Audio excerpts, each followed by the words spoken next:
I'm here with our first speaker, John Nicholson, strategic negotiator for Infosys. John, if you'd like to give a brief introduction. Sure, thanks, Shamun. Well, I like to think of myself as a real-life version of the Priceline negotiator. It's the great thing about having a title of strategic negotiator. But for a long time, I was a lawyer with Pillsbury Winthrop Shaw Pittman, and I spent about 13 years negotiating large technology deals. Before that, I was an IT director for a mid-sized company in New York, and before that, I was a physicist for the Department of Energy. I'm currently the president of the DC chapter of the Cloud Security Alliance, and I negotiate large deals on behalf of Infosys.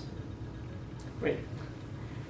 John, since we are focused more on federal as well as public sector, do you have any other resources we could tap into, the federal community, the federal cloud community could tap into regarding contracting and perhaps some use cases, some best practices?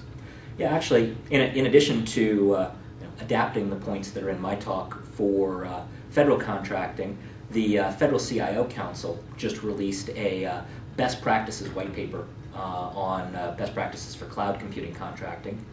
And the FedRAMP PMO has actually just released a paper on contracting best practices. So those are two things that government personnel can look at, and those who contract with the government can look at. Great. One final question for you. You're the president of the DC chapter of the Cloud Security Alliance.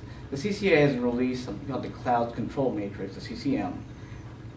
How can cloud providers leverage the CCM, and are there any that are leveraging it currently? Lots of the bigger players are leveraging it. Certainly a number of the CSA sponsors are leveraging it.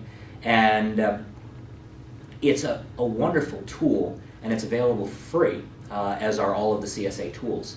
And you can go to the Cloud Security Alliance's website and download those tools.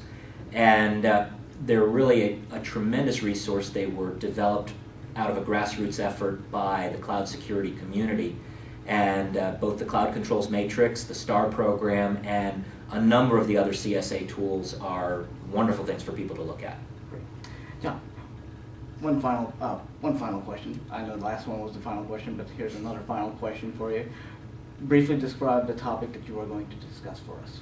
Sure. I'm going to talk about security issues in cloud from a more regulatory and legal standpoint, and what those mean and why you need to understand them, and then how you can contract for those things and the differences between more typical IT outsourcing and business process outsourcing contracts and cloud contracting.